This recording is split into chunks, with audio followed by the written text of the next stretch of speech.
पहाड़ी इलाके के घने जंगलों के बीच बसे एक छोटे से गांव में दगड़ू नाम का एक महावत रहता था। उसके पास एक विशाल काय हाथी था जिसे वो प्यार से गजराज पुकारता था। वक्त की मार से कोई नहीं बचता और गजराज भी नहीं बचा।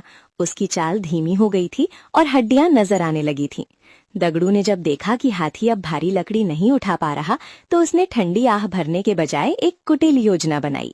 ये हाथी अब दाने कम और मुसीबत ज्यादा दे रहा है।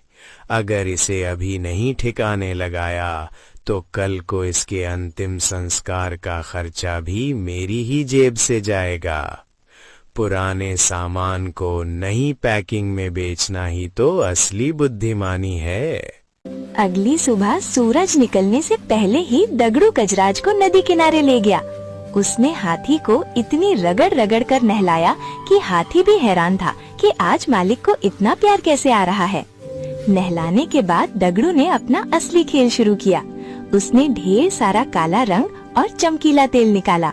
उसने हाथी की सफेद पड़ती झुर्रियों को काले रंग से भर दिया और पूरे शरीर पर तेल की ऐसी मालिश की कि गजराज सूरज की रोशनी में किसी नौजवान पहलवान की तरह चमकने लगा। वाह दगड़ू, तेरी अक्ल का जवाब नहीं। अब जो भी इसे देखेगा यही कहेगा कि ये तो अभी अभी जंगल से पकड़ कर लाया गया जवान खून है। व्यापारियों की आंखों पर तो मैं ऐसा चश्मा चढ़ाऊंगा कि उन्हें हाथी नहीं सोने का अंडा देने वाली मुर्गी दिखेगी। दगड़ू ने गजराज को सजाया, उसकी आंखों में काजल लगाया ताकि उसकी थकान छिप जाए और उसे लेकर शहर के बाजार की ओर चल पड़ा। दगड़ू की चालाकी अब अगले स्तर पर पहुंच चुकी थी। उसे पता था कि अपने गांव में उसकी दाल नहीं गलेगी, इसलिए उसने एक ऐसा दांव खेला जहां उसे कोई पहचानता न हो। वो गजराज को लेकर दूसरे नगर के आलीशान पशु मेले में पहुंच गया। वहां की चकाचौंध देख दगड़ू की आंखें फटी रह गईं। बड़े बड़े जमींदार, रईस और हाथियों के शौकीन लोग वहां जमा थे। तेल और रंग से चमकता हुआ गजराज किसी राजसी हाथी जैसा लग रहा था। अमीर लोग रुक रुक कर उसकी तारीफ करने लगे।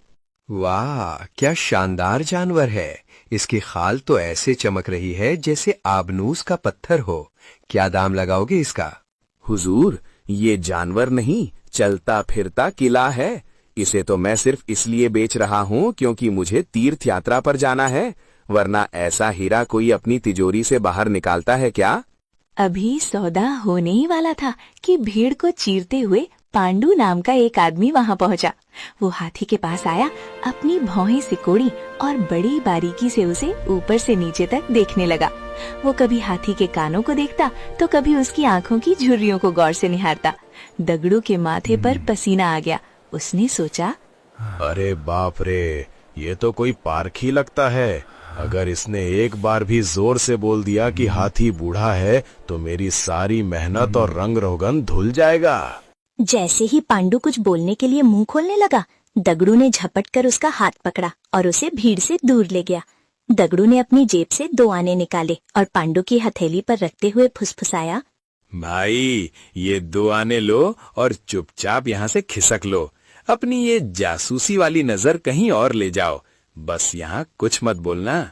लेकिन भाई, मैं तो ये कह रहा था कि हाँ, जो तुम कह रहे थे वो मुझे पता है। हाँ हो गया, हूँ हो गया, अब बस जाओ भी यहाँ से। अपनी बुद्धिमानी अपने पास रखो और रास्ता नापो। पांडु ने सिक्कों को देखा, फिर दगड़ू के चेहरे को देखा और कंधे उचकाते हुए वहां से चला गया। दगड़ू ने चैन की सांस ली। उसे लगा कि उसने एक बड़ी आफत टाल दी है। उसे अपनी अक्ल पर फिर से गुमान होने लगा कि उसने एक जानकार आदमी का मुंह सिर्फ 2 आने में बंद कर दिया। अगले दिन सूरज चढ़ते ही दगड़ू फिर से सज धज कर गजराज की खाल पर तेल चमकाकर बाजार में जम गया। ग्राहक आ रहे थे, मोल भाव चल रहा था और दगड़ू अपनी लच्छेदार बातों से जाल बुन ही रहा था कि अचानक उसकी नजर भीड़ में फिर उसी चेहरे पर पड़ी, पांडु। पांडु आज फिर उसी अंदाज में आया। उसने ना आओ देखा न ताओ, सीधा हाथी के पास जाकर खड़ा हो गया। उसने अपनी आंखें छोटी की, गर्दन टेढ़ी की और कभी हाथी के पिछले पैरों को देखता तो कभी उसकी पूंछ की लंबाई नापता। दगड़ू ने मन ही मन खुद को कोसा, अरे ये मुसीबत फिर आ गई। कल 2 आने लिए थे, आज लगता है इसका लालच और बढ़ गया है। दगड़ू लपक कर पांडु के पास पहुंचा और उसका कंधा पकड़कर उसे घसीटते हुए एक पेड़ के पीछे ले गया। दगड़ू ने झट से अपनी जेब टटोली और इस बार 4 आने पांडु के हाथ पर रख दिए। भाई मेरे, क्यों मेरी रोजी रोटी के पीछे पड़े हो? कल 2 आने दिए थे, आज ये 4 आने लो और यहाँ से ऐसे गायब हो जाओ जैसे गधे के सिर से सींग। बस मुंह मत खोलना। अरे दगड़ू भाई, बात तो सुनो। मैं तो बस ये कह रहा था कि इस हाथी का... अरे भाई, जो भी है सब ठीक है। हाँ हो गया, हूँ हो गया, अब बस जाओ भी यहाँ से। तुम्हारी इस पारखी नजर ने मेरा ब्लड प्रेशर बढ़ा दिया है। जाओ और आज अच्छे से पकौड़े खाओ, पर यहाँ मत दिखना। पांडु ने 4 आने जेब में डाले, अजीब सी नजरों से दगड़ू को देखा और बिना कुछ कहे मुड़कर चला गया।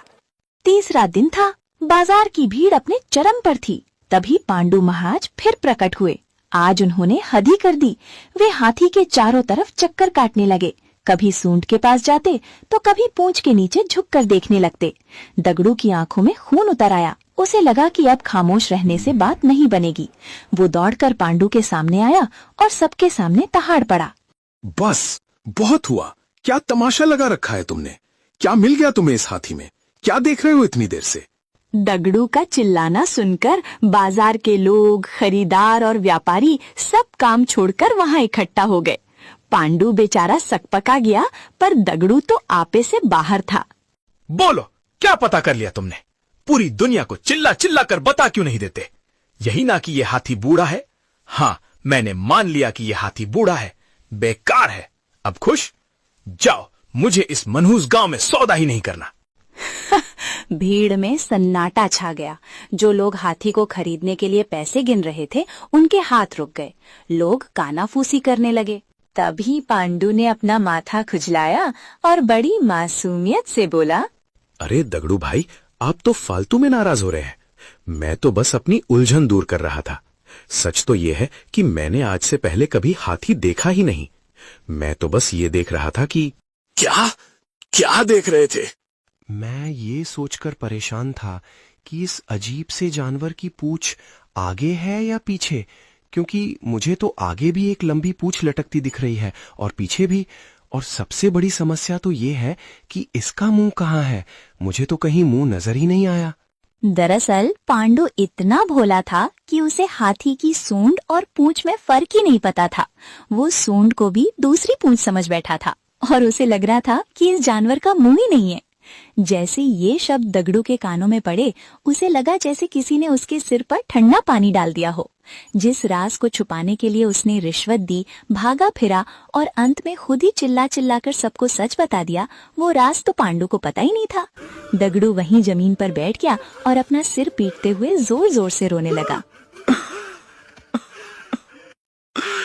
हाय रे मेरी पोटी किस्मत। मैं खुद को दुनिया का सबसे बड़ा अक्लमंद समझता था और आज एक ऐसे इंसान के सामने अपना सब कुछ लुटा बैठा जिसे ये भी नहीं पता कि हाथी की सूंड किसे कहते हैं। मेरी अपनी ही जुबान ने मेरा घर उजाड़ दिया। आसपास खड़े लोग जो अब तक दगड़ू की चालाकी समझ चुके थे, ठहाके मारकर हंसने लगे।